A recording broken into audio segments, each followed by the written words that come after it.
Hola, ¿qué tal? Bienvenidos a la clase 25, donde vamos a continuar hablando del aparato respiratorio, por eso le hemos titulado la segunda parte. En la primera parte vimos, está en la unidad 17 del aparato respiratorio, lo que es respecto a órganos, estructuras y las funciones en general que tiene. Y ahora vamos a hablar un poco más de todo lo que es la fisiología, cómo ocurre ese intercambio, o sea, esa entrada y salida de aire hacia los pulmones, cómo ocurre el intercambio gaseoso y cómo se transporta esos gases hacia los tejidos y desde los tejidos hacia el pulmón.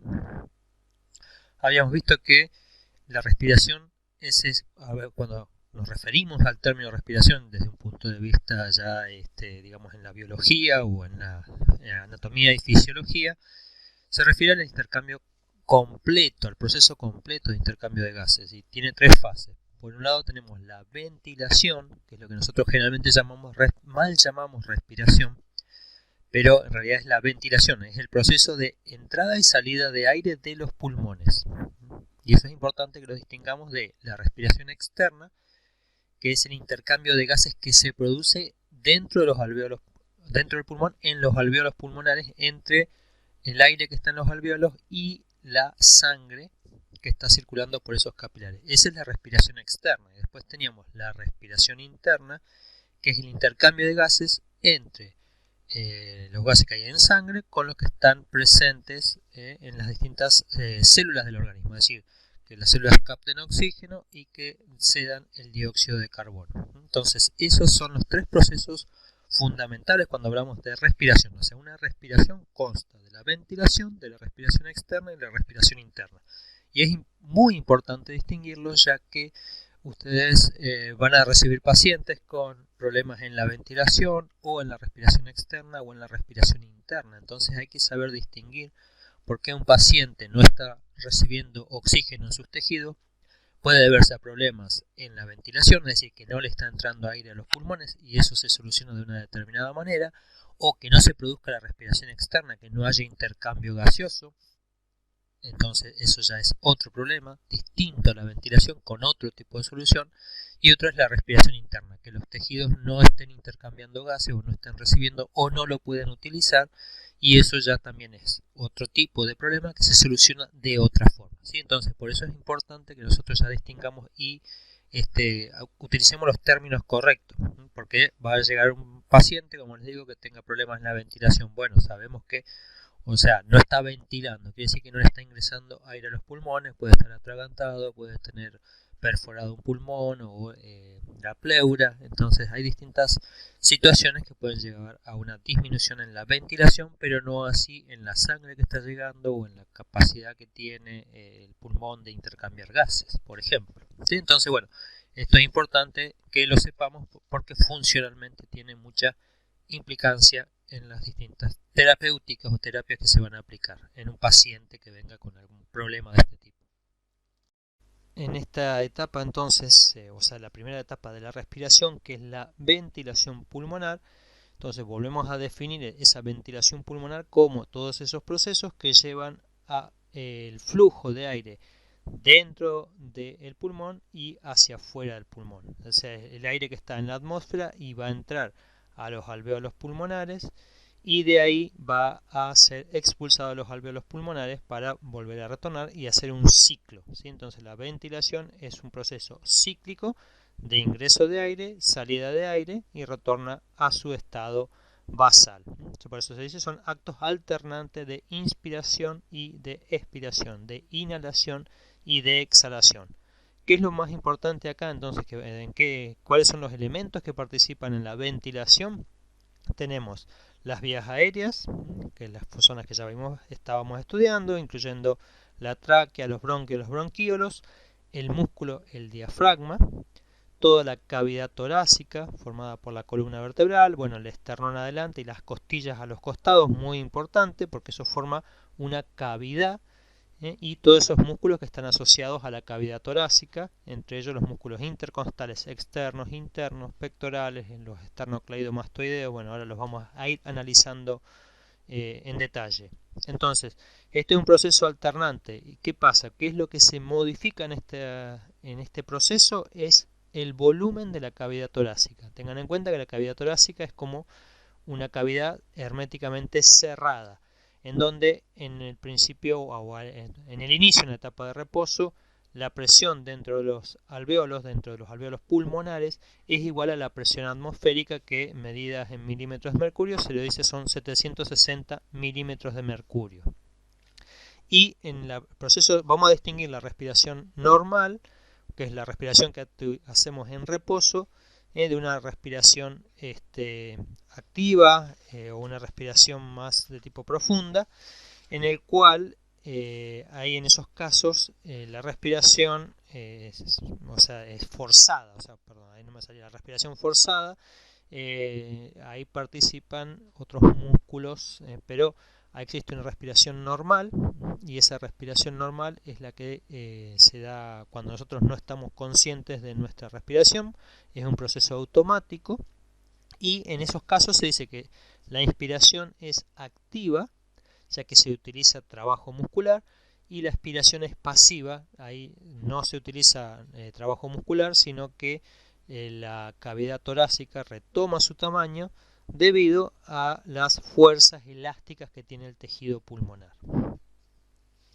Entonces, durante la inspiración tranquila o no forzada, acá el principal músculo que participa siempre es el diafragma. Recuerden que ese músculo en forma de cúpula, que está acá presente, que cuando se contrae, desciende, con lo cual aumenta el volumen de la cavidad torácica, entonces lleva hacia abajo el movimiento de la caja torácica y lo va a agrandar.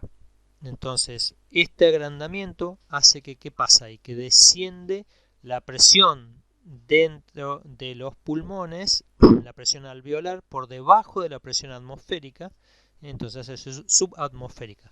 Y recordemos que el aire se mueve de un lugar de mayor presión a uno de menor presión, así como ocurre con los solutos, que van de una zona de mayor concentración a una de menor concentración. Bueno, acá ocurre lo mismo.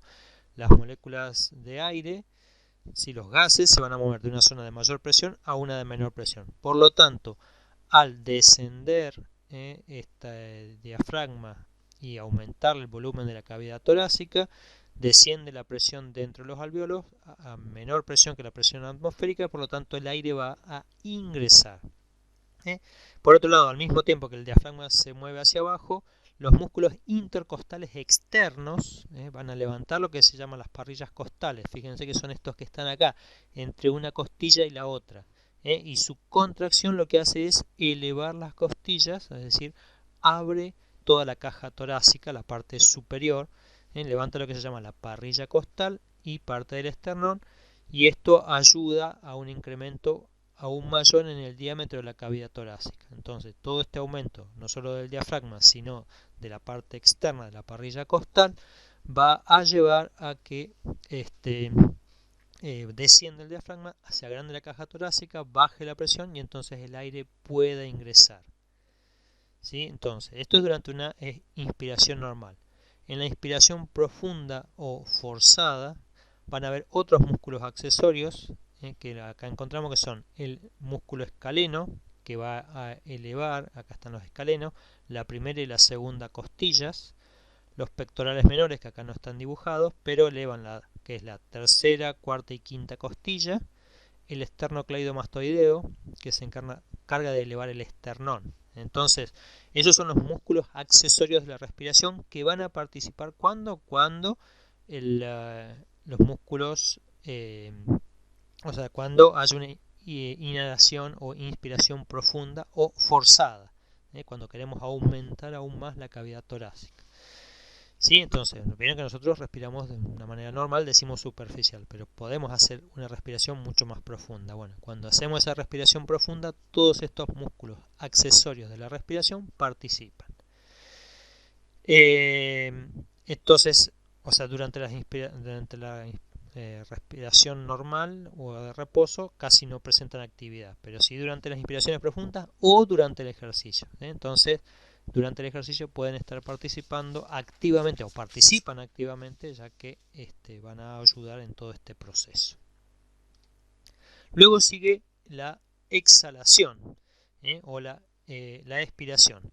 Durante la expiración que es en reposo, tranquila o no forzada, se dice que es un proceso pasivo. Entonces, cuando se terminan de contraer los músculos, ahora se produce una relajación de esos músculos, de los músculos inspiratorios, del diafragma y de los intercostales. Es decir, acá el proceso simplemente es que dejan de contraerse, entonces se empiezan a relajar. Entonces, como los pulmones y la caja torácica son estructuras, se dice, elásticas, tienen mucho tejido elástico, fibras elásticas en su constitución, van a tener la tendencia a volver a su posición de equilibrio. Recordemos que las fibras elásticas se pueden estirar, pero luego retornan a su tamaño. O sea, parte de la energía queda contenida en esa elasticidad y luego se van a, luego de que termina esa fuerza que la está estirando, ya tienden a retornar a su posición original. Bueno, eso pasa entonces con los pulmones. Entonces, la fuerza de las fibras elásticas hace que los pulmones se contraigan. Cuando se empieza a contraer, entonces ahora la presión dentro de los pulmones, la presión alveolar, se eleva por encima de la presión atmosférica. Entonces ahora el aire, la diferencia de presión, o sea, va a haber mayor presión dentro de los pulmones que en el aire atmosférico, y por esta causa va a generar en consecuencia la salida del aire desde el interior de los alvéolos pulmonares hacia la atmósfera. Entonces, de esta manera se produce el proceso de expiración, que es un proceso pasivo. Acá no participó ningún músculo contrayéndose para que se produjera esta expiración.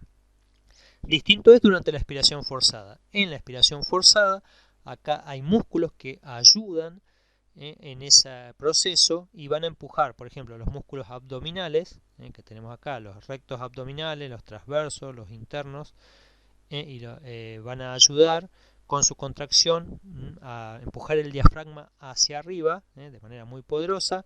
Luego tenemos los intercostales internos, acá no los externos, sino los internos, que tienen otra disposición de fibra, y cuando se contraen deprimen la parrilla costal, tiran hacia abajo la parrilla costal, lo cual acerca las costillas, comprimen las vísceras, y bueno, esto va a hacer que se cierre entonces la caja torácica, se achique, se hacen mucho más chicos estos espacios intercostales, con lo cual se genera o aumenta esta presión dentro de los alvéolos mucho mayor que esta pequeña diferencia que hay en la respiración normal, ¿sí? Entonces esto es una fuerza mucho más poderosa que impulsa el aire a salir con más fuerza. ¿Esto que va a ocurrir cuando hay una expiración forzada? Bueno, cuando estamos, por ejemplo, tocando un instrumento de aire o de viento, cuando soplamos con fuerza. ¿Vieron cuando uno quiere, por ejemplo, soplar sobre un globo? Y mientras más resistencia muestre el globo, más fuerza hay que hacer. Y además, a veces hasta nos queda doliendo un poco toda la zona del pecho cuando esos globos, vieron, muy duros. Bueno, eso se debe a que ahí estamos utilizando los músculos accesorios de la expiración. Entonces recordamos, son los músculos abdominales, los intercostales internos fundamentalmente, que son los que van a achicar de manera vigorosa el volumen o el espacio de la cavidad torácica, con lo cual genera una presión positiva dentro de los pulmones. Entonces acá vemos la secuencia de cambios durante la inhalación. El músculo diafragma que desciende, aumentando ese espacio en la cavidad torácica, y el esternón, fíjense que gracias a durante la inspiración, o sea, los músculos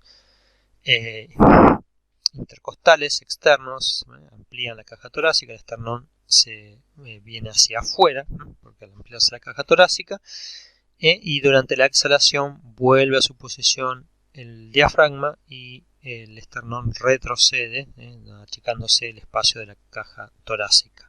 Entonces esas son las diferencias que hay en el volumen durante la inspiración y durante la expiración, que generan la entrada y la salida de aire. Entonces, ¿cuáles son las secuencias de cambios? ¿Sí? Entonces, en reposo, antes de la inspiración, lo que habíamos dicho, la presión atmosférica o la presión alveolar es igual a la presión la presión atmosférica, la alveolar igual a la atmosférica, es decir, más o menos 700 milímetros de mercurio cuando estamos a nivel del mar, como por ejemplo en Bahía Blanca, cuando la presión es normal. Luego entonces llega la señal de que se contraiga el diafragma y los intercostales externos, con lo cual se expande la cavidad torácica, aumenta el volumen de la cavidad torácica, con lo cual va a descender la presión dentro de la cavidad por debajo de la presión atmosférica, y de esta manera se genera, o sea, hay una diferencia de 760 a 758 milímetros de mercurio.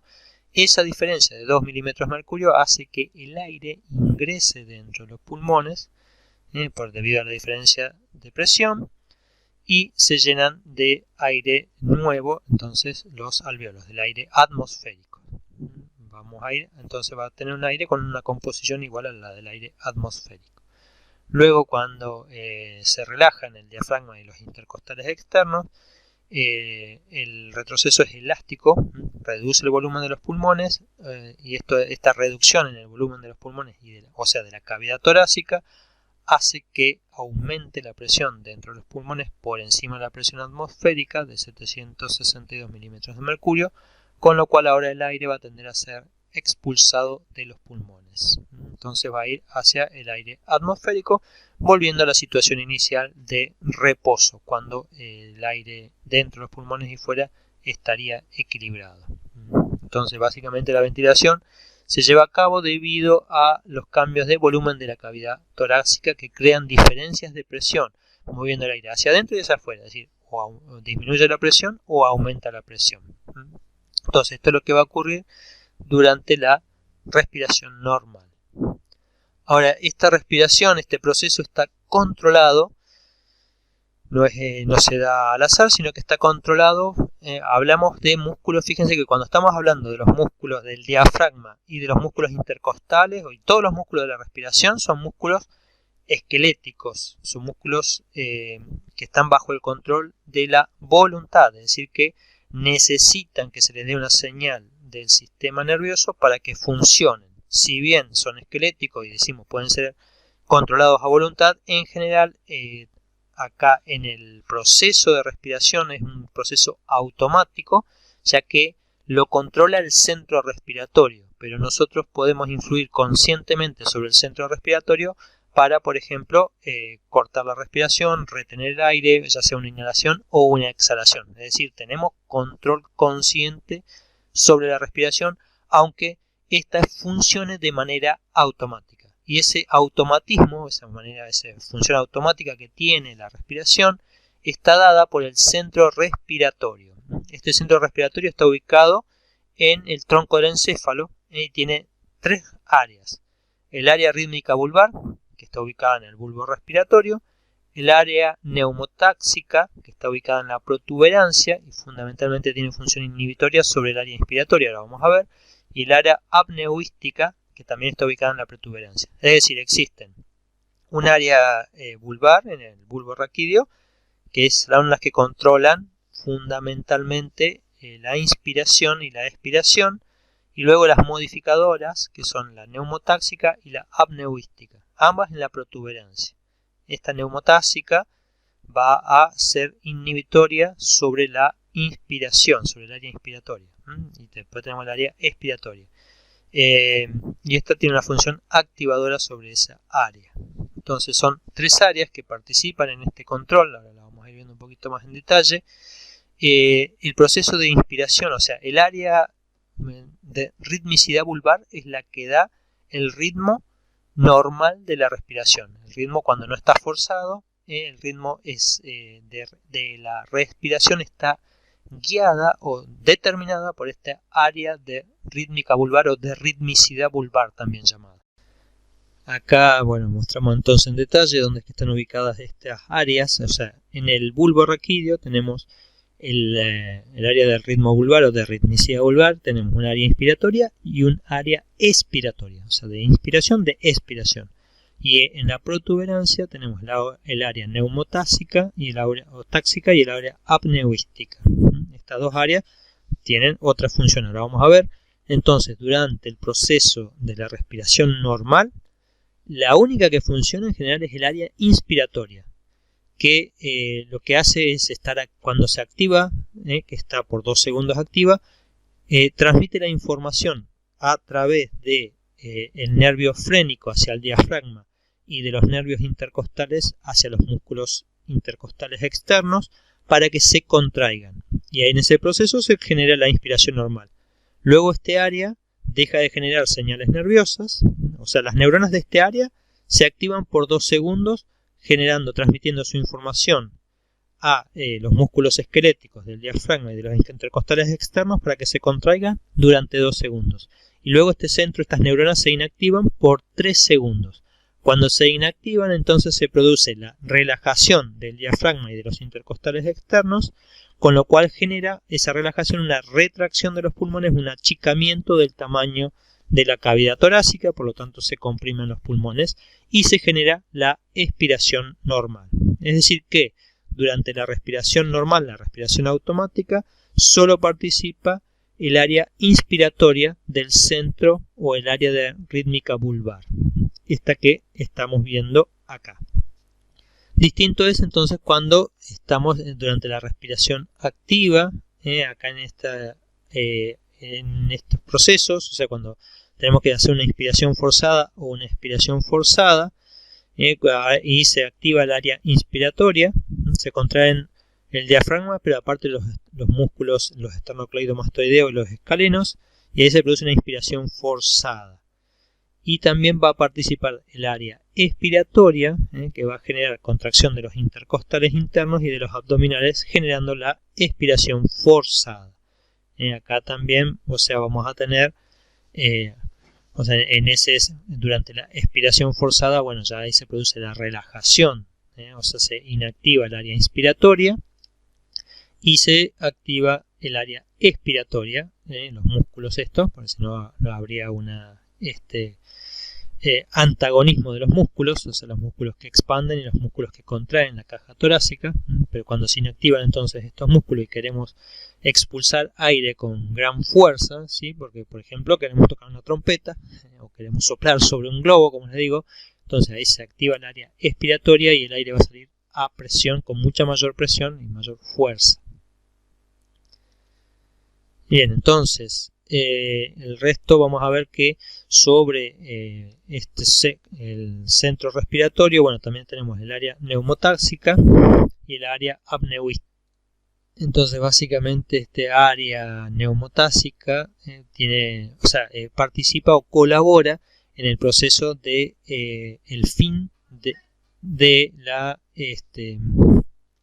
durante el fin del proceso de inspiración, porque tiene una función inhibitoria sobre la inspiración, es decir, es como que pone el freno a la inspiración.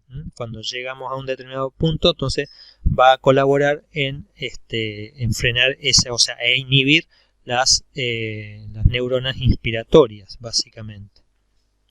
Y luego tenemos el área apneuística, que lo que hace es también colabora en esta transición o este cambio entre la inspiración y la expiración. Lo que va a hacer es estimular el área inspiratoria, es decir, la que va a hacer que se genere, o sea, esta es como que frena esa inspiración y esta es como que activa la inspiración, ¿sí? Las neuronas del área inspiratoria. Es decir, que estas dos colaboran sobre el área de ritmicidad vulvar, pero la primera, la que establece el ritmo, es estas neuronas del área inspiratoria, que a su vez están moduladas por el área neumotáxica, que le va a poner un freno, y el área apneuística, que le va a poner un inicio a ese proceso respiratorio. Bien, entonces este ritmo respiratorio, que está controlado fundamentalmente por el área inspiratoria del área rítmica vulvar y bueno, el área neumotáxica y apneuística, puede ser a su vez regulado por distintos influencias, podríamos decir, o distintos sistemas. Entonces eso es lo que se llama el control o la regulación del centro respiratorio. O sea, sobre el centro respiratorio influyen fundamentalmente 3 tipos de procesos. Por un lado están las influencias corticales, que como decíamos es la corteza cerebral, tiene conexión con el centro respiratorio, recordándoles que en la corteza cerebral, en la zona más externa, es donde se controlan los procesos conscientes. Entonces, por lo tanto, nosotros por eso decimos que hay una conexión entre la corteza y el centro respiratorio que nos permite controlar de manera consciente el proceso de la respiración, aunque con limitaciones. Ya les dije, el proceso de respiración es un proceso automático, pero que nosotros podemos modificar de manera consciente. Por ejemplo, dices, tiene un rol o un funcionamiento protector. Por ejemplo, cuando nos sumergimos, nosotros cerramos la respiración para que no nos ingrese aire a los pulmones. Más allá de un reflejo, también lo podemos hacer de manera consciente, o cuando sabemos que hay un olor que es tóxico o irritante y nosotros no queremos respirar, podemos detener la respiración, podemos controlar el diafragma y los músculos intercostales externos para que no actúen, aunque tiene sus limitaciones, ya que también la capacidad de contener la respiración a su vez está limitada por la concentración de dióxido de carbono y de protones, es decir, de la acidez de la sangre. Cuando esta cuando aumenta mucho la concentración de dióxido de carbono y por lo tanto desciende el pH de la sangre, eso es un estímulo mucho más poderoso que la influencia consciente que podamos tener sobre la corteza cerebral, y por lo tanto la respiración se dispara de manera automática, es decir, por encima de esta influencia quizás inhibitoria, o a veces podemos decirle es excitatoria. ¿Sí? Entonces también hay situaciones emocionales que pueden llegar a alterar la respiración, o sea, la activación del sistema límbico puede llevar a una alteración, es decir, por ahí en el sistema límbico recordemos que se activa más que nada por emociones. Entonces una emoción puede, por ejemplo un miedo o una ansiedad puede generar una respiración alterada o un patrón de respiración alterada a través de estas influencias. Por otro lado, tenemos los propioceptores, es decir, aquellos órganos ubicados en nuestros tendones, en nuestras cápsulas articulares, en las articulaciones. Generalmente cuando uno empieza a hacer una actividad, el área o la frecuencia respiratoria y la profundidad comienzan a aumentar, y esto se debe a que ya el propio estímulo, cuando uno empieza a hacer un ejercicio, por ejemplo, o nos estamos moviendo alguna de nuestras articulaciones o músculos, los propioceptores, los que están ubicados en las cápsulas tendinosas o en las cápsulas articulares, y en los tendones, sensan que hay un movimiento, y a su vez también, aparte de mandar hacia la corteza y generar esa propiocepción, también envían señales al centro respiratorio para estimularlo, es decir, estimulan el centro respiratorio, la inspiración, lo cual aumenta generalmente la frecuencia y la profundidad de las respiraciones. Y otro tercer control que se ejerce es a nivel de los quimiorreceptores, que hay dos tipos de quimiorreceptores. Decíamos, los quimiorreceptores son esos órganos encargados de censar o de estar analizando la concentración de dióxido de carbono en sangre, de protones y de oxígeno. La de dióxido de carbono y protones siempre está muy relacionada. A mayor dióxido de carbono, mayor cantidad de protones va a haber, y por lo tanto va a descender el pH. Y generalmente cuando más dióxido de carbono hay menos oxígeno. Entonces, estos quimiorreceptores funcionan a nivel central. Fundamentalmente están presentes en las zonas, en áreas cercanas al bulbo raquídeo, y fundamentalmente están censando la concentración de dióxido de carbono y de protones en el líquido cefalorraquídeo. Mientras que los quimiorreceptores periféricos, estos son más conocidos, están ubicados en el arco aórtico, se los llama los cuerpos aórticos, y en las arterias, las carótidas comunes, donde se dividen en carótida interna y externa, existen los cuerpos carotídeos. En el seno carotídeo existe esta unión o este ensanchamiento que luego se va a dividir en carótida interna y carótida externa. En esa bifurcación se encuentran los cuerpos carotídeos, que son también quimiorreceptores, o sea, se encuentran neuronas que se encargan de censar, acá sí decimos, el pH de la sangre, la concentración de dióxido y la de oxígeno. Entonces, cuando aumente la concentración de dióxido de carbono y descienda el pH, es decir, cuando hay lo que se llama una hipercapnia, en esas condiciones entonces se estimula la respiración para que se pierda más dióxido de carbono mediante la expiración, durante una inhalación más profunda y una expiración más profunda. O cuando disminuye la concentración de dióxido de carbono, hay una hipocapnia. Ahí la respiración se hace más lenta y más profunda para permitir que mayor, digamos, o sea, en este caso se hace más moderada la respiración, permitiendo, y más superficial, permitiendo que se acumule más dióxido de carbono en la sangre debido al metabolismo, ¿sí? Es decir, no hay tanto intercambio gaseoso a nivel, la respiración se hace más superficial, profunda, más superficial, donde no recibimos tanto oxígeno y se estaría acumulando más dióxido de carbono. Sí, entonces estos son los tres principales centros de control de la respiración: las influencias corticales, los propioceptores y los quimiorreceptores. Vamos a ver entonces ahora algunos aspectos sobre el proceso de la ventilación en cuanto a la cantidad que ingresa, etc. Entonces, vemos que en un adulto sano, como decimos acá, en reposo, tiene una respiración, o sea, una frecuencia de respiración de unas 12 veces por minuto. Eso está determinado, como decíamos, porque el proceso de la inspiración dura en promedio 2 segundos y el de la expiración dura en promedio 5 segundos. 3 segundos. O sea que en total, si sumamos, serían 5 segundos por cada inhalación y exhalación, en cada inspiración y expiración. Entonces ahí tenemos 5 segundos. En un minuto esto nos da unas 12 veces. O sea, este proceso que se repite cada 5 segundos de inspiración-expiración nos va a llevar a que la frecuencia de respiración sea de aproximadamente 12 veces por minuto. Entonces, y en cada proceso, cada vez que inhalamos y exhalamos, se van a movilizar o podemos absorber o inhalar, 500 mililitros de aire hacia el interior, y lo mismo es lo que sale hacia el exterior de los pulmones.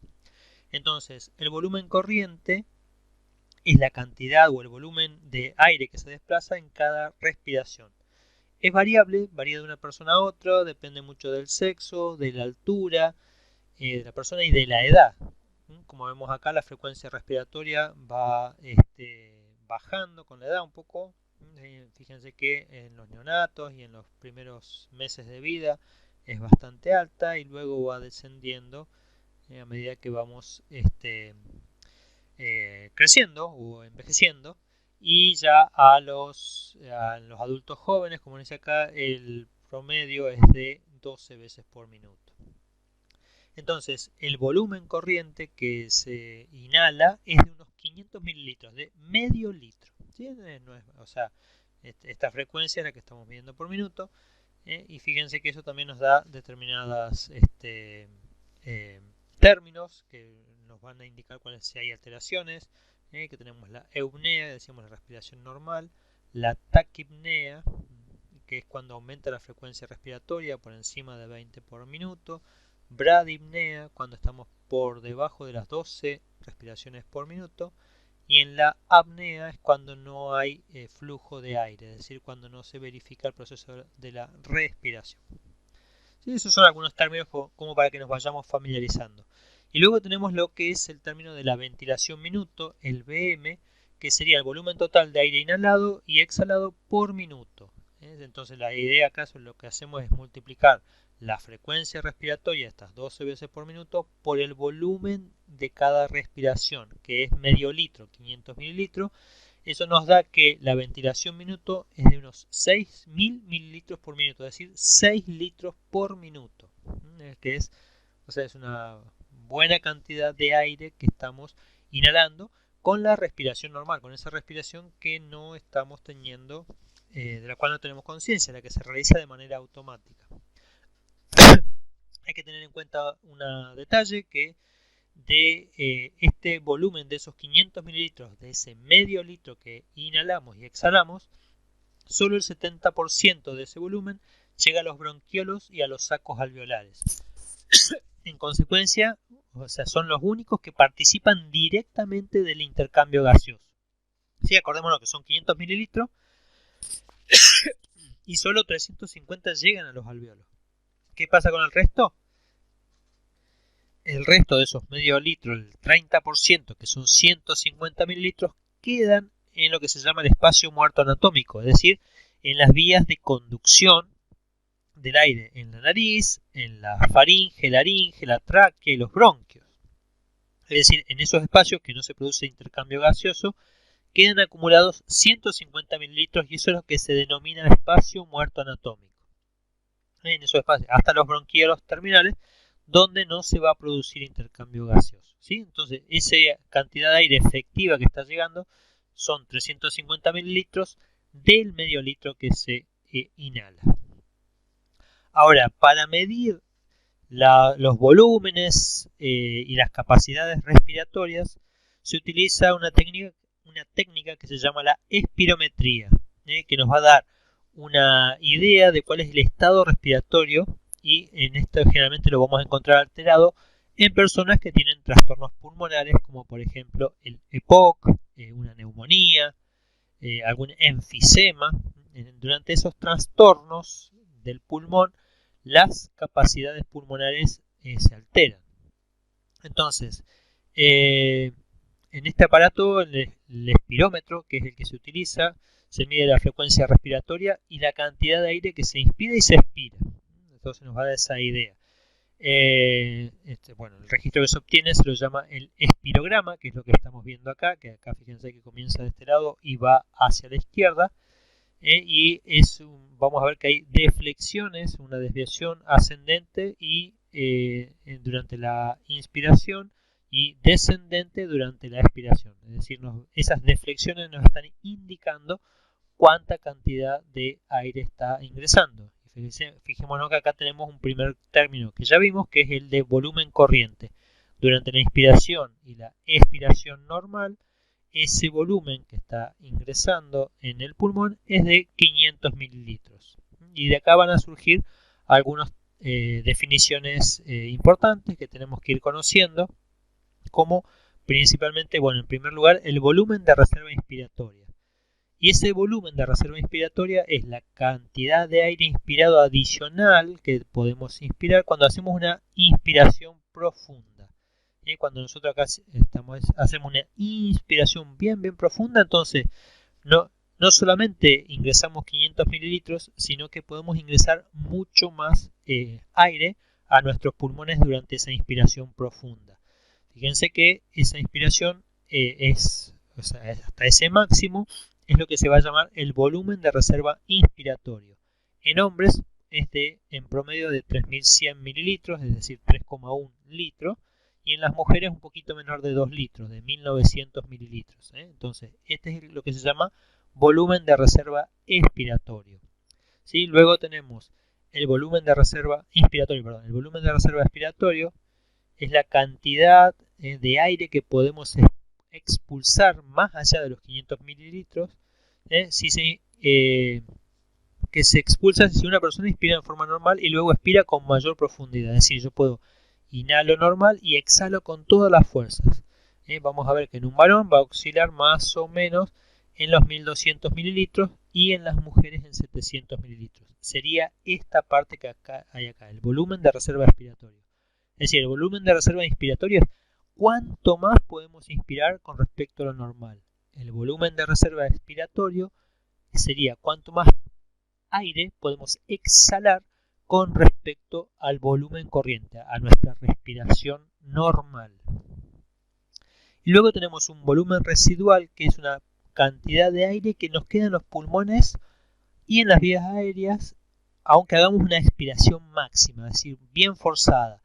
Esa no es posible alterarla, que sería esta que está acá, que tiene que ver con la distensibilidad o la presión negativa que ejerce el espacio pleural, que tiende a mantener abierto, ¿sí?, los alvéolos. No hay un colapso total, sino que los pulmones se achican, pero no se achican al máximo, no hay un colapso, sino ese máximo que se mantiene retiene o mantiene retenido en su interior un determinado volumen de aire, y ese volumen es el volumen residual, que es de 1.200 mililitros en los hombres y 1.100 en las mujeres. Esto es lo que se llaman los volúmenes pulmonares. Es decir, tenemos el volumen corriente, el volumen de reserva inspiratorio, el volumen de reserva expiratorio y el volumen residual.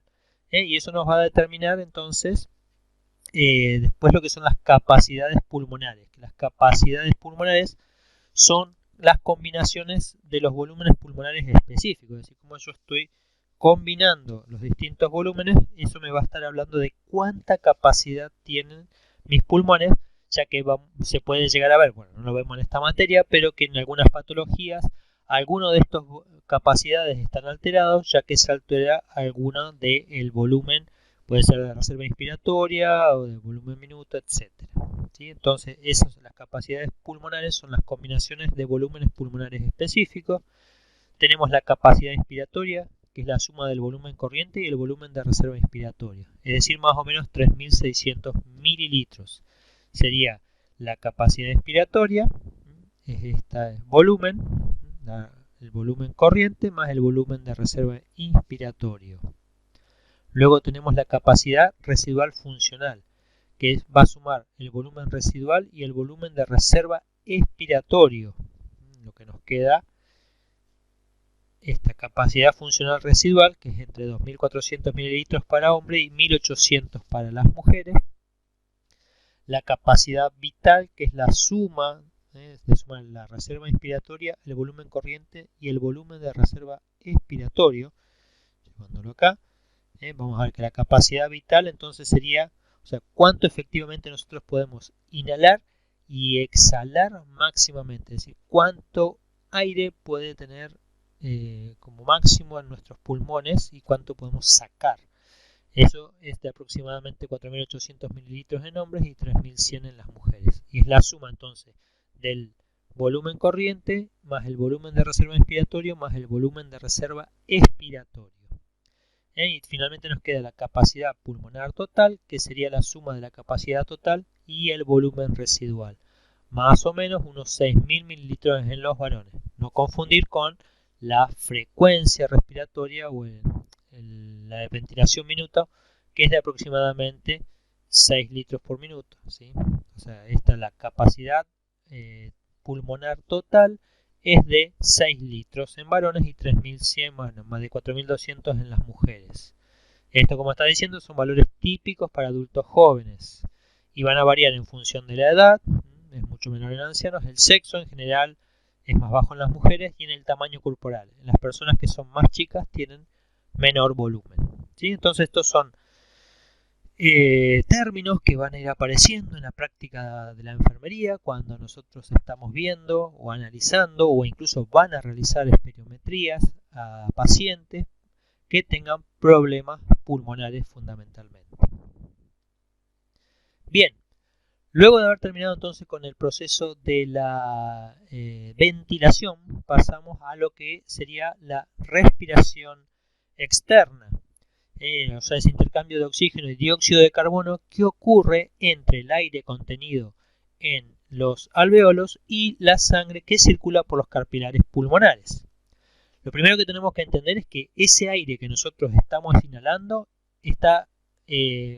contiene varios gases que están mezclados. Contiene nitrógeno, oxígeno, vapor de agua, dióxido de carbono y otros gases como los gases nobles. Entonces, tenemos que entender que el concepto de presión parcial, entonces, esa mezcla de gases cada gas ejerce una presión parcial. Es decir, ¿qué es la presión parcial? Es la presión que un gas determinado ejerce en una mezcla. Entonces, acá se dice como Px, o sea, se representa, eso quiere decir la presión parcial. Sabemos que la presión atmosférica es de 760 milímetros de mercurio, que es lo que tenemos acá. Entonces, en esa presión final, esa presión está ejercida por la mezcla de los gases y cada gas ejerce su presión parcial. Es decir, que la presión total del aire o la presión atmosférica es la suma de las presiones parciales. La presión parcial del nitrógeno, que es el mayoritario, del oxígeno, que es el que le sigue en cantidad, del agua, del dióxido de carbono, que es mucho menor, y de otros gases, podemos decir como los gases nobles. Todas las presiones parciales de cada uno de estos gases, fíjense que tenemos nitrógeno, oxígeno, agua, dióxido y los otros gases, es lo que genera una presión atmosférica de 760 milímetros de mercurio. Entonces, es importante que sepamos las presiones parciales de cada uno de estos gases, ya que cada gas va a difundir en función de su presión parcial y además del coeficiente de difusión que tenga entre el aire y el agua, el medio líquido en el que se encuentra la sangre, por ejemplo. ¿Sí? Entonces, y los gases van a difundir desde un sitio de mayor presión parcial hasta donde tengan menor presión parcial, siguiendo la lógica, ¿no? Los gases difunden en función de sus diferencias de presión. Entonces, un gas va a ir de su sitio de mayor presión parcial al sitio de menor presión parcial. Este es el concepto entonces que nosotros tenemos que comprender para que entendamos cómo se produce el intercambio gaseoso del oxígeno y el dióxido de carbono en los pulmones. Tenemos que recordar que el gas principal en el aire, que el aire es una mezcla de gases, entonces aproximadamente el 78-79% es nitrógeno, un 20,9% es oxígeno, luego tenemos el agua, que es aproximadamente un 0,3%, y el dióxido de carbono, que es de un casi digamos un 0,04%. El dióxido en la atmósfera es muy baja y el resto de los gases, como puede ser el argón y los gases nobles, es mucho menor, todavía menor que 0,01% en la mezcla de gases. Bien, entonces habíamos dicho que la respiración externa es el intercambio de gases entre los espacios aéreos de los alvéolos con la sangre que está presente en los capilares pulmonares, es decir, el ingreso de oxígeno y el egreso de dióxido de carbono, esto que va a estar movilizado debido a la difusión que hay de estos gases siguiendo sus diferencias en las presiones parciales. Acá nos dice, ¿qué ocurre con el oxígeno? Bueno, el oxígeno va desde el aire alveolar, cuya en el alveolo cuando ingresa, fíjense que tenemos de 159 milímetros de mercurio, cuando llega al alveolo, porque se mezcla con el aire que ya hay presente en los alveolos, que recuerden que hay un volumen que no se intercambia, entonces el aire que llega a los alveolos está un poquito más pobre en oxígeno, tiene 105 milímetros de mercurio, va a ingresar hacia los capilares pulmonares, que en estos capilares pulmonares la presión parcial de oxígeno en el capilar es de 40 milímetros de mercurio en una persona en reposo. ¿Sí? Cuando estamos haciendo ejercicio, la presión de oxígeno en la sangre, la que retorna en las venas pulmonares o en los capilares, va a ser aún más baja, ya que el oxígeno se está consumiendo por las fibras musculares. Entonces, el oxígeno va a ingresar, ya que va a ir de 105 milímetros de mercurio hacia un gradiente de 40 milímetros de mercurio, o sea, pasa de un sitio de presión parcial mayor a uno de menor. Entonces el oxígeno difunde desde el aire alveolar hacia el capilar pulmonar hasta que se equipara la presión de oxígeno con la del aire alveolar. Es decir que el oxígeno va a difundir hasta que a la salida del capilar pulmonar la presión parcial de oxígeno dentro del capilar va a ser de 105 milímetros de mercurio. Entonces, cuando sale, va a tener esa presión parcial y luego de atravesar estos espacios aéreos y se mezcla con un poco de sangre venosa que viene de las arterias bronquiales, o sea, ya sería de las venas bronquiales.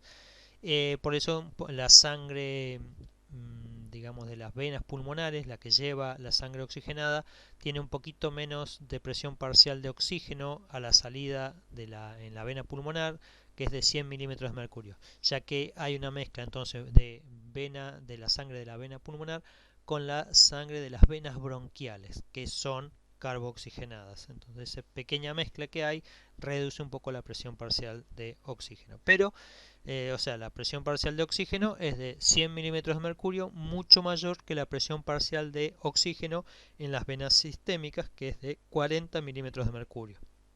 Eso es un poco entonces lo que vemos acá, que la presión parcial alveolar es de 105 y en la de los capilares pulmonares, los que vienen acá, fíjense, la PO2, la presión parcial de oxígeno es de 40 milímetros de mercurio en la sangre desoxigenada, que es la que es bombeada por la aurícula derecha hacia la arteria pulmonar para que vaya al pulmón y se produzca el intercambio gaseoso. ¿Sí? Entonces esta sangre baja en oxígeno, pasa, va hacia los alvéolos, se transforma en el capilar pulmonar, y en la respiración externa entonces adquiere oxígeno debido a la diferencia de las presiones parciales, retornando a la aurícula izquierda con una presión parcial de oxígeno de 100 milímetros de mercurio. Entonces de esta manera se produce esa difusión. Es lo que estamos viendo en este sistema. Entonces vuelve a la aurícula izquierda, retorna entonces desde el ventrículo izquierdo a través de la arteria aorta, va a ser distribuido a todo el sistema circulatorio. Entonces de la circulación sistémica, sangre rica en oxígeno, y a medida que se va capilarizando, o sea, en los capilares sistémicos, ahí puede ceder entonces el oxígeno, ya que viene con una presión parcial de 100 milímetros de mercurio, y la de los tejidos es de 40 milímetros de mercurio, la presión parcial de oxígeno. Entonces, debido a esta diferencia de presión, se cede en la respiración interna el oxígeno a los tejidos, y de esta manera se va descargando el oxígeno, terminando con una presión parcial de 40 milímetros de mercurio, que es similar a la que tienen los tejidos. ¿Qué va a pasar con el dióxido de carbono, con el CO2? Bueno, el dióxido vemos que difunde en la dirección contraria. En la sangre, la presión de dióxido en la sangre desoxigenada es de aproximadamente 45 milímetros de mercurio. Es decir, esta sangre que tiene poco oxígeno. Fíjense que igual la sangre tiene oxígeno, pero tiene mucho menos que la sangre oxigenada. Bueno, en la sangre desoxigenada tenemos una presión parcial de dióxido de carbono de 45 milímetros de mercurio, que cuando llegue al capilar pulmonar vamos a ver que se encuentra entonces en la zona de difusión con una presión parcial de dióxido de 40 milímetros de mercurio. Acá hay una particularidad: a pesar de que el dióxido de carbono en el aire atmosférico es mucho más bajo, cuando llega al espacio alveolar contiene mayor cantidad de dióxido de carbono, debido a, por un lado, que se va humidificando más, y también está ese, como decíamos, ese espacio muerto que no se intercambia demasiado, entonces parte del dióxido no se recambia en cada respiración, y cuando se inhala vuelve a encontrarse en los espacios alveolares. De esta manera, entonces, en el aire alveolar tenemos una presión parcial de dióxido de carbono de 40 milímetros de mercurio, mientras que la presión parcial del aire en la sangre o en los capilares pulmonares es de 45 milímetros de mercurio. Por lo tanto, entonces, debido a este gradiente de concentración, el dióxido de carbono difunde desde la sangre capilar hacia el espacio alveolar, y de esta manera se pierde ese dióxido de carbono que está en exceso en sangre. Entonces pasamos de una sangre desoxigenada con 45 milímetros de mercurio a un aire alveolar con una presión parcial de 40 milímetros de mercurio. Por lo tanto, difunde desde la sangre hacia los alveolos. Entonces, en la expiración se mantiene el aire alveolar en 40 milímetros de mercurio.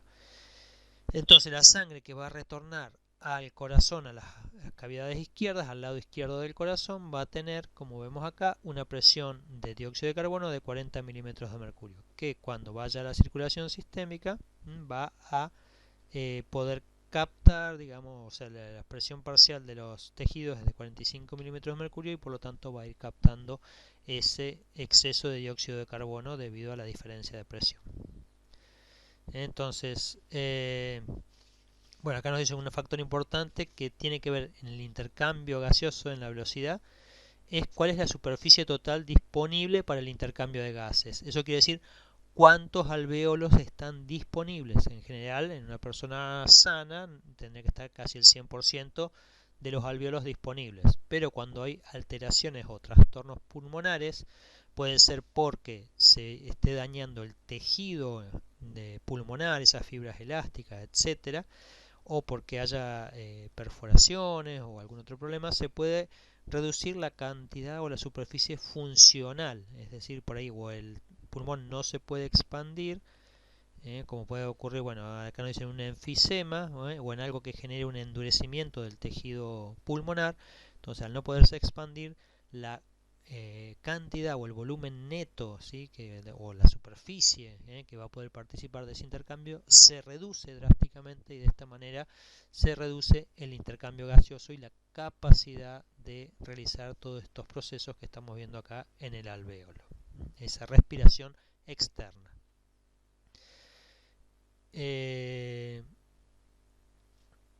Bien, entonces vamos a ver acá lo mismo, la presión de dióxido de carbono, lo que les explicaba, es de 40 milímetros de mercurio, y en los tejidos es de 45 milímetros de mercurio. Por lo tanto, el dióxido pasa desde las células de los tejidos hacia los capilares sistémicos, y de los capilares sistémicos, lado derecho del corazón, aurícula derecha, arteria pulmonar, de ahí va al pulmón, se produce el intercambio gaseoso en los capilares pulmonares.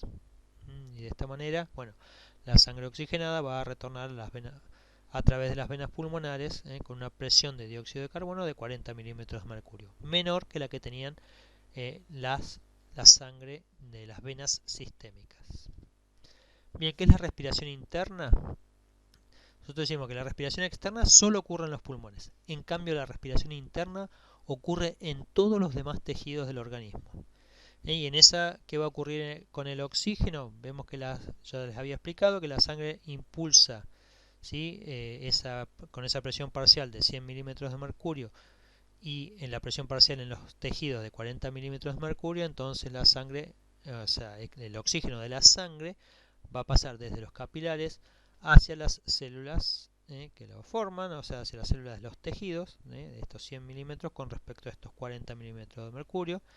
Entonces la sangre va con estos 100 milímetros de mercurio con oxígeno, de presión parcial de oxígeno, van a tender a difundir hacia los capilares sanguíneos. Y lo opuesto va a ocurrir con el dióxido de carbono, que arriba con una presión, ¿sí?, parcial de 40 milímetros de mercurio y se encuentra en los capilares sistémicos con una presión parcial de 45 milímetros de mercurio, lo cual favorece entonces el ingreso del dióxido de carbono en la sangre. De esta manera se pierde oxígeno, se gana dióxido de carbono y nos queda una sangre desoxigenada, con mucho menos oxígeno y más dióxido de carbono. Entonces acá un poquito es lo que estamos ejemplificando, y nos tenemos que acordar entonces que todo el dióxido de carbono entonces va a difundir en función de las presiones parciales, ¿vale? Lo mismo que el oxígeno. Va a ir desde las células tisulares hacia los capilares sistémicos, movilizado o motorizado por esa diferencia en sus presiones parciales. Bien, ahora, ¿cómo se va a transportar el oxígeno?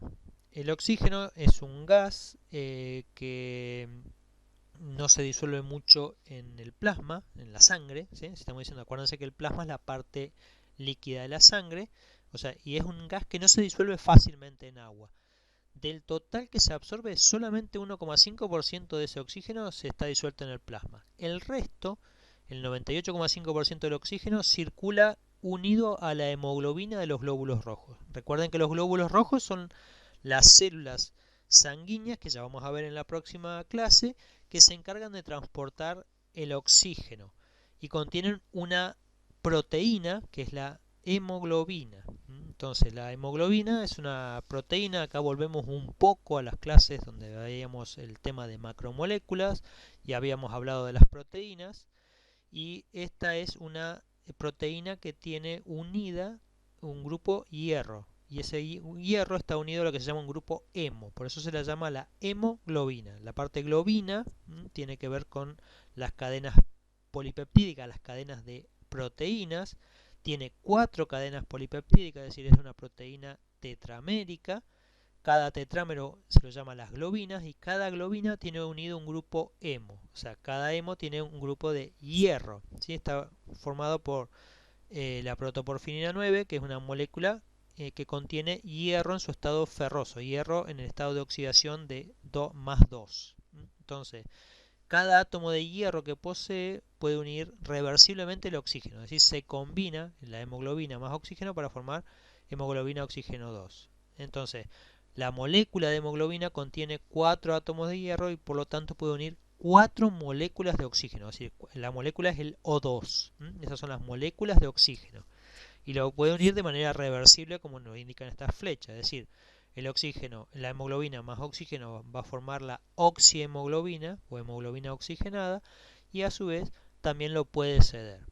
Y esto entonces va a depender de si cuando la presión parcial de oxígeno en la sangre es elevada, la hemoglobina va a unir una gran cantidad de oxígeno y se satura por completo. ¿Cómo ocurre en dónde? Como ocurre en los capilares pulmonares. Entonces, cuando está saturada por completo tiene una presión, un porcentaje de saturación casi del 95 al 100%. ¿Por qué? Porque casi toda la hemoglobina, luego de atravesar los capilares pulmonares, se combina con oxígeno formando lo que es la oxihemoglobina. Es decir que de ese 98,5% de moléculas de oxígeno están unidas a la hemoglobina. Ahora, cuando la presión parcial de oxígeno es baja, la hemoglobina puede liberar ese oxígeno y esto ocurre en los capilares sistémicos. Recuerden que en los capilares sistémicos la presión parcial de oxígeno es de 40 milímetros de mercurio. Entonces, en ese caso, la hemoglobina va a liberar el oxígeno, porque recuerden que es una reacción reversible, y entonces va a soltar ese oxígeno que va a difundir hacia el líquido intersticial y hacia las células de los tejidos. De esa manera se produce el intercambio, la respiración interna. Acá estamos ejemplificando una molécula, o sea, un glóbulo rojo, la célula, el glóbulo rojo, que tiene dentro, va a tener miles de millones de moléculas de hemoglobina. Esa hemoglobina, cada hemoglobina está formada por 4 cadenas polipeptídicas, acá representadas con distintos colores, que tiene un grupo hemo y cada hemo contiene un átomo de hierro. Acá tenemos el grupo hemo, que se llama una protoporfirina, que son estas moléculas combinadas, que en el centro tiene un hierro con un estado de oxidación de +2. Cada uno de esos hierros que tiene la molécula de hemoglobina, es decir, cada molécula de hemoglobina puede combinarse hasta con 4 moléculas de oxígeno que se unen entonces a este hierro, a este grupo hemo que está dentro de cada una de las moléculas de hemoglobina. Y de esta manera se genera una hemoglobina oxigenada, es decir que el glóbulo rojo contiene hemoglobina oxigenada en el capilar pulmonar o a la salida de los capilares pulmonares. Y a la salida de los capilares sistémicos este proceso se invierte, entonces la hemoglobina libera el oxígeno ya que se encuentra con baja presión parcial de oxígeno, entonces disminuye mucho la saturación de oxígeno en la hemoglobina y queda una hemoglobina que ha perdido muchas de sus moléculas de oxígeno. Ahora, ¿qué pasa con el dióxido de carbono? El dióxido de carbono tiene 3 formas de transportarse. O sea, el oxígeno tiene 2 formas de transportarse, en definitiva, una disuelta en el medio, como oxígeno libre, oxígeno molecular libre, que dijimos es minoritario, un 1,5%, y el resto unido a la molécula de hemoglobina, a la hemoglobina en el glóbulo rojo.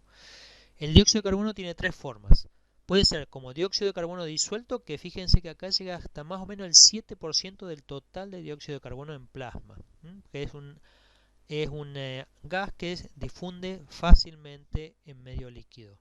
Y cuando llega a los pulmones se va a ir hacia el aire alveolar y va a ser eliminado. La segunda forma es como unido a aminoácidos, formando lo que es la carbaminohemoglobina, la hemoglobina con dióxido de carbono.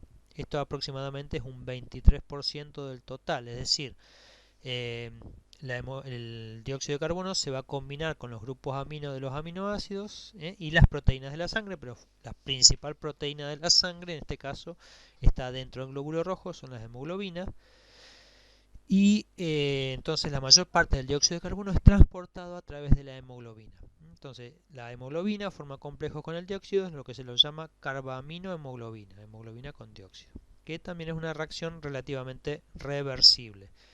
En los capilares, como la presión parcial de dióxido es relativamente alta, se estimula entonces la formación de esta carbaminohemoglobina, y en los capilares pulmonares se invierte el proceso, o sea, al ser baja la presión parcial de dióxido de carbono, se separa entonces la hemoglobina y difunde hacia los alvéolos por difusión, al igual que en la hemoglobina que venía disuelta. Así que fíjense que más o menos un 30% del dióxido de carbono está disuelto en el plasma o unido a aminoácidos como la hemoglobina. Y la tercera forma, o parte del dióxido de carbono, es transportado alrededor de un 70% a través de iones bicarbonato. Es decir, el bicarbonato, la cantidad que haya presente, está representando la cantidad de dióxido que tenemos en nuestros tejidos. A medida que van difundiendo de los capilares tisulares, en los glóbulos rojos se va combinando con agua. De esta manera el dióxido de carbono más agua forma el ácido carbónico. Esto ya lo hemos visto varias veces, pero es sumamente importante que lo recuerden porque es es la principal forma en la que se transporta el dióxido de carbono para ser eliminado, y eso explica muchas cosas en cuanto al equilibrio de ácidos y bases en nuestro organismo. Entonces, el ácido carbónico luego se encuentra, hay una enzima que se llama la anidrasa carbónica, que lo va a desdoblar a través de la anidrasa carbónica lo va a combinar con agua. O sea, esta reacción genera ácido carbónico, y este ácido carbónico se degrada para formar bicarbonato, que es este HCO3- y protones. Por lo tanto, genera ácidos, un protón que acidifica la sangre. O sea que a medida que la sangre absorbe dióxido de carbono, también genera bicarbonato dentro del glóbulo rojo. Entonces, parte de ese bicarbonato va a ingresar al plasma a favor de su gradiente de concentración. Se intercambia con cloruro. Desde el plasma va a ir hacia los glóbulos rojos, es decir, sale bicarbonato, entra cloro en el glóbulo rojo, lo cual hace que se mantenga el balance eléctrico, es decir, la cantidad de cargas netas que hay. O sea, sale una carga negativa, entra una carga negativa entre el plasma y el citosol. Cuando llega a los capilares pulmonares, ¿qué pasa? La reacción se invierte.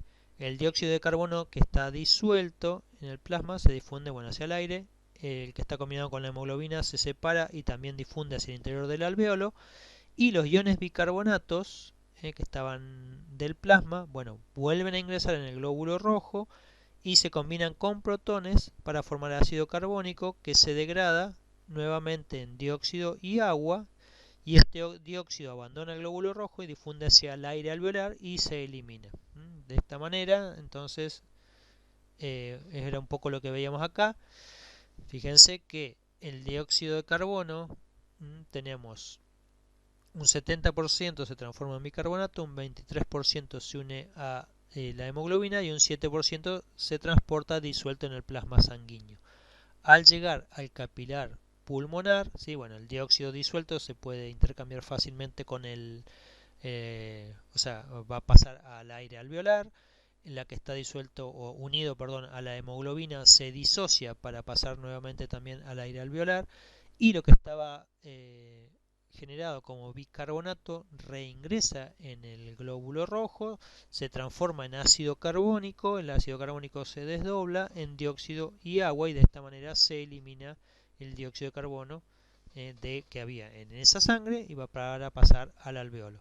Y la hemoglobina va ahora nuevamente a tomar entonces el oxígeno, que va a tener oxígeno disuelto. Acá no es CO2, es oxígeno como un 1,5%, y un 98,5% se va a unir a la hemoglobina para generar nuevamente el circuito.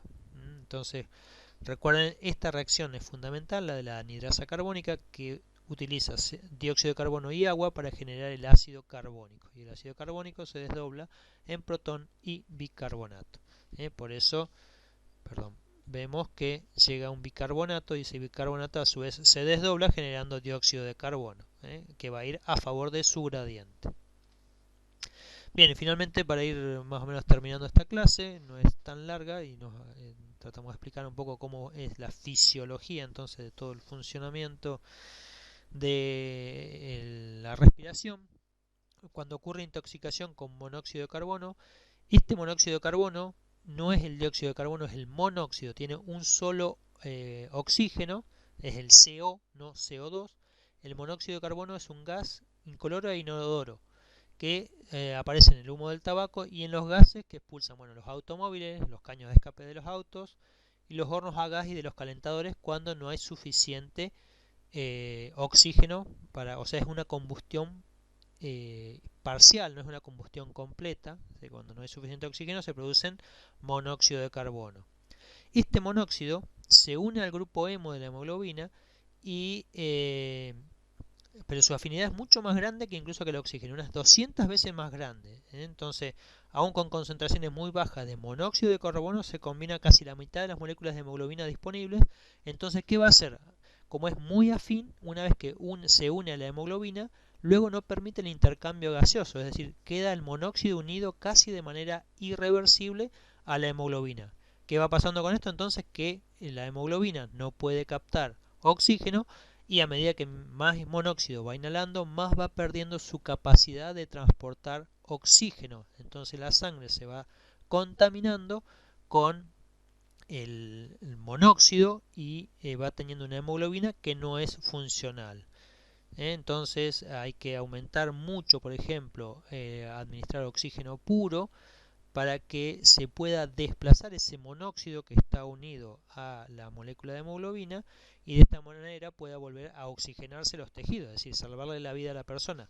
Recordemos que la función del aparato respiratorio principalmente es esta, la de que le aportemos oxígeno a los tejidos en conjunto con el aparato circulatorio, es decir, el aparato respiratorio es el que se encarga de captar el oxígeno para llevárselo a los tejidos. Y esa captación lo hace fundamentalmente a través de las moléculas de hemoglobina. Si la hemoglobina no está disponible, ya que tiene unido el monóxido de carbono de manera casi irreversible, entonces la oxigenación de los tejidos disminuye drásticamente, lo cual lleva rápidamente a la muerte si no es tratada la persona. Entonces, para eso, para el tratamiento, lo primero que hay que hacer es administrar oxígeno puro, tratando de que de esta manera desplacemos el equilibrio del monóxido que está unido a la hemoglobina y pueda volver a unir oxígeno. Bien. Y otra de las cosas que vamos a ver de los procesos fisiológicos, por ejemplo, el otro era algo patológico, un proceso fisiológico es la adaptación a las alturas. Fíjense que a medida que va aumentando la altura, baja la presión parcial, la presión atmosférica y por lo tanto la presión parcial de oxígeno, es decir, inspiramos menos oxígeno. Entonces dice que ahí ocurre un proceso llamado apunamiento, que es lo que pasa que nos sentimos mal, mareados, cansados por falta de oxígeno y de la baja presión atmosférica. Esto ocurre cuando uno va a una montaña muy alta, porque nuestro organismo no está acostumbrado a esas presiones y no tiene la capacidad de transportar la cantidad de oxígeno que le está llegando, ya que llega a mucho menor presión parcial. Entonces, ¿cuáles van a ser las consecuencias? Taquicardia, aumenta la frecuencia cardíaca y el gasto cardíaco. Empezamos a hiperventilar, es decir, vamos a respirar mucho más, o sea, hacemos unas respiraciones y exhalaciones más rápidas y más profundas, lo que puede llevar a una acidosis metabólica. Pueden venir cambios psicóticos al aumentar la frecuencia respiratoria y aumenta la presión venosa. O sea, eso es porque está aumentando todo ese tono enérgico con el que estamos respirando. A nivel crónico, esas son adaptaciones inmediatas, pero crónicamente va a aumentar la cantidad, la masa de glóbulos rojos, aumentar la densidad de los capilares musculares y aumentan las mitocondrias y las enzimas oxidativas. Esos son procesos que se dan a largo plazo, es decir, las personas que viven en esas en situación así de la puna, en alturas, en ciudades, o sea, como a 2000, 3000 metros de altura, donde va disminuyendo gradualmente la cantidad de oxígeno, tienen adaptaciones fisiológicas, como mayor cantidad de glóbulos rojos, como dice, una mayor densidad de capilares musculares, así como una mayor capacidad de oxidación en sus mitocondrias. De esta manera